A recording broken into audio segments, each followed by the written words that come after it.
Yo, what up? It's Lord Homeboy, and this video is about taking action. Now, before I start this video, I need you guys to like this video. I need you guys to subscribe to this video and do all that good shit. Share it, do all that good shit. Put it on your Twitter and all that shit. But this video is about taking action. You guys know that I made a video about my regrets a little while ago, and I was rambling and I was carrying on in my personal, I was in my feelings. I was not in a good place to be making a video about nothingness.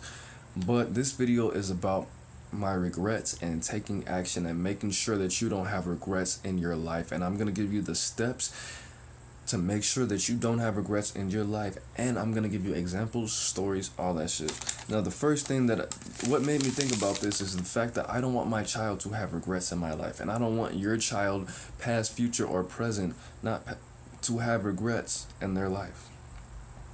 Now, one of the things that my regrets came from was depression, was from bullying, and it manifested all kind of things in my life that I honestly didn't need. And honestly, I wasn't above it. I wasn't higher than it, or it wouldn't have happened. I didn't have to go to jail. I didn't have to have the threat of going to prison. I didn't have to experience certain things, and I honestly felt I was immune to certain happenings, because I felt like I was just this high being. And you know what? My cousins used to beat my ass all the time, and I'm just such a good fighter and this and this. I still got bullied. I still suffered regrets. I still suffered from certain addictions. But that was only it was only because of my regrets. And to be totally honest, if you're gonna go through some shit, whether you believe in God or not, God is gonna fucking aid you. God, and your higher self is gonna make sure that you learn certain lessons, no matter what the poison is that makes you learn these lessons. One of the homies got into a horrible car accident, and his car caught on fire, and he lost control of his car. And when I heard about it, I almost broke down, because he's not my friend. He's a brother to me. He's more than a fucking friend. And when I heard that these happenings existed in his life, I was hurt. I was only hurt not only because he was the homie and my brother and my best friend, but because he was experiencing poison in his life that he expressed to me shouldn't be happening in my life. And what he did was he repeated the same mistakes that I repeated, and it hurt me. And his alcoholism, it didn't matter that it was alcohol. It could have been women. It could have been gambling. It could have been a combination of things. Whatever it was, alcoholism was the tool of alcoholism was his teacher. And it didn't make sense that alcoholism was his teacher, because he was helping me to prevent the lessons that he's learning from being given to him. And it doesn't make sense. And I was really baffled that he went through the same things that I went through. The same poisons that were his teacher were the poisons for me. That was my teacher. And it hurts me. It hurts me that he had to go through that. But the regret in my life came from me being bullied and acting on it in a negative way. See, when I was younger, when you're a child, you're pure. You are God. The older you get, if you don't go back to your childhood, honestly, you're getting more distant from God. And the example that I'm gonna give you is my girlfriend is 8 months pregnant. And I cuddle with her. I'm a cuddler. I'm very intimate. And there's nothing wrong with that. But when I smell her breast smells like a newborn baby, like breast milk. And it brings me to a very happy place, because I know that my child is gonna smell like that. He's not gonna have McDonald's in his system. He's not gonna have cigarette smoke in his newborn baby lungs. He's not gonna have pork. He's not gonna have all these toxins in his body. And me smelling the mother of my child's breast brings me to a very happy place. It reminds me of a time where I didn't have fucking regrets, where I didn't have addiction, where I wasn't bullied, where I wasn't molested, when I wasn't taken advantage of.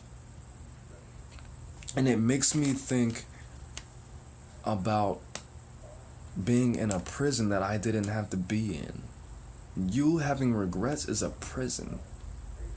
And just because you escape prison doesn't mean that you're free. You have to do your time. And the only way to do your time is to work on what you need to fucking work on and stop acting like a little fucking baby. And the only way to stop acting like a little fucking baby is to act and to be a little fucking baby. You get me? You feel me? But the only way that I can stop acting like a little fucking baby is to change the past. And I made 2 videos on the shit. And the way that I do this, and I don't do it often, I haven't done it in a long time. It's called timelining, and this is a psychological phrase. What you do is, I'm gonna give you a small description of what you need to do. What you need to do is talk to your 8-year-old or whatever, timeline it itself. A lot of these females, I'm gonna talk really fast. People in my family, they're stuck in the past because they really enjoyed high school. So when you get somebody that's 14 years old, 30 years old, 40 years old, 50 years old, 60 year old in my family, the best times of their life was lived in high school. So they all relate on that level because that was the best part of their life. So when you get somebody that's 14 and you get somebody that's 20, you get somebody that's 30, and you get somebody that's 60, they're all going to relate in a certain time frame. They all tap into a certain state of mind that they were in because they really, really enjoyed high school. So they're all going to return to that time, and they speak to teenagers from the part of their brain that stored teenage memories.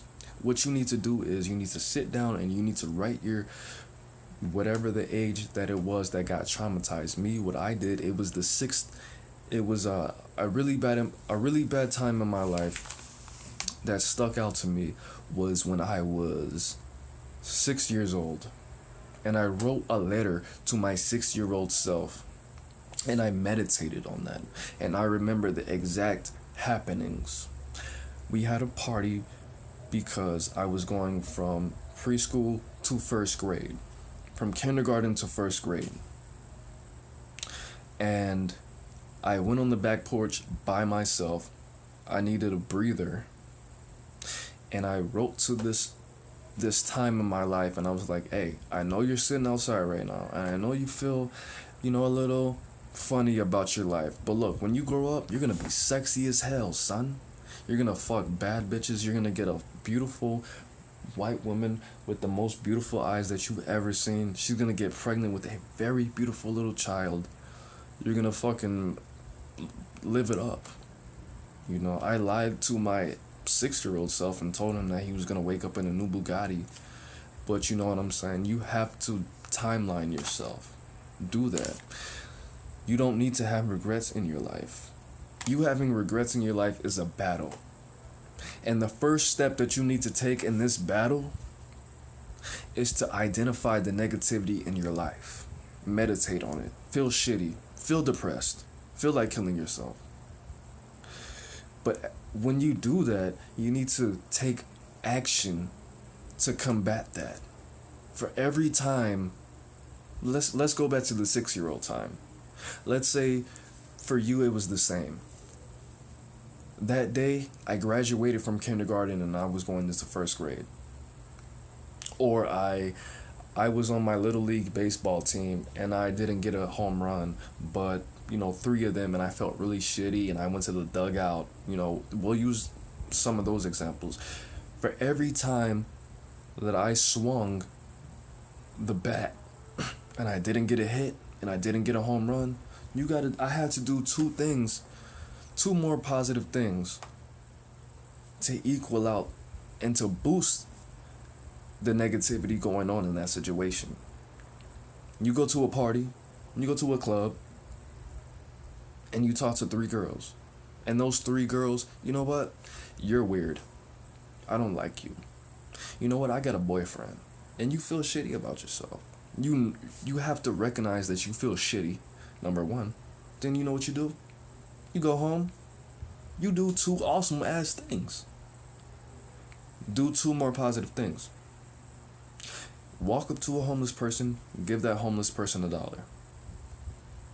Walk up to another homeless person, give that other homeless person $1. You did 2 positive things to combat the negativity. Stop acting like you're a victim. You have negative things in your body and negative things that you do. Whatever you do, something negative happens to you, do 2 positive things. That is the way of the librarian.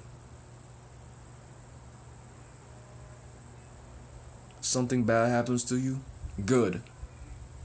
Do 2 positive things to make sure you don't have any regrets. The girl didn't want to give you her number, good. Do 2 more positive things. Do 2 things that would have made you feel more positive if that girl gave you her number.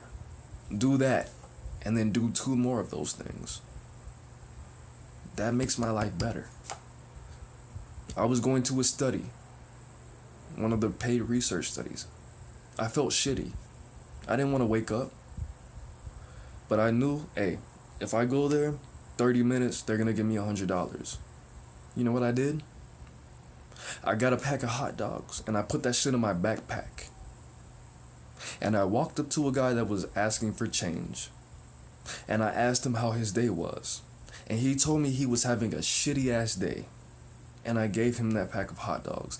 And he felt he was so used to numbing himself with his own emotions that he couldn't even really tell me thank you with his whole self. He wasn't a bad person. I don't know him. So he could have been a fucking horrible person. He could have been a rapist for all I know. But he felt so bad in that situation that he couldn't fucking even say thank you fully.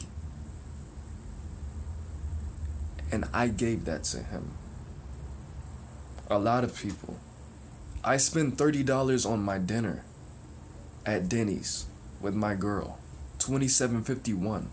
And I give the waitress $10. And she knows she didn't do a good goddamn job.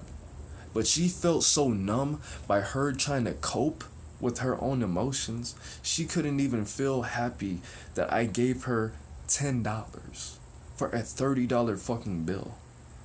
And I'm not trying to say that I'm a great person or I'm good or I'm a rich nigga. I'm not trying to say none of that. But what I'm saying is, when you feel negativity, you need to remember that that's going to go into your regret karma. That's going to go into your regret bank. Regrets, that's useless. That's lame. The word lame means useless. Look it up. The same way, if you look up in the government dictionary, the word apply, when you apply for a job, application means beg. So when you apply for a job, you're begging for a job legally. That's not what it's going to say in the Webster whatever the fuck dictionary, but apply means beg, side note, whatever. But the way to have no regrets is to do some shit without thinking. It's to research Taoism, to return to your natural nature. That was really redundant, but whatever the fuck. So, set your kids up to battle. Set your kids up to battle negativity with positivity. It's not a war. It's never a war. The first step of addiction in AA is to realize that this is a war that's not winnable. Negativity is a war that's not winnable. You can't be happy all the time. If you were happy all the time, you would kill yourself. Human nature is never to be content. You could be happy all the time, but that's outside of human nature, and you probably have some shit going on you, and you need to get checked. Human nature is to never be content. You're not supposed to be happy all the time. You're supposed to constantly be challenged and to battle. Because if you think about it, when you're sad all the time, you kill yourself. If people are happy all the time, you're gonna get bored. That's why women gossip, and that's why men fight. Because they cannot be happy all the time. Because you would not be alive. So don't regret shit. You can never be happy all the time. And you can never be negative all the time. If you fake a smile, you can virtually, you can't be sad when you exercise the muscles in your face to fake a smile. That's impossible. But one thing that I can guarantee you is that you can eliminate all regret in your life. Eliminate all regret. Battle that shit. It's Lord Homeboy. Peace.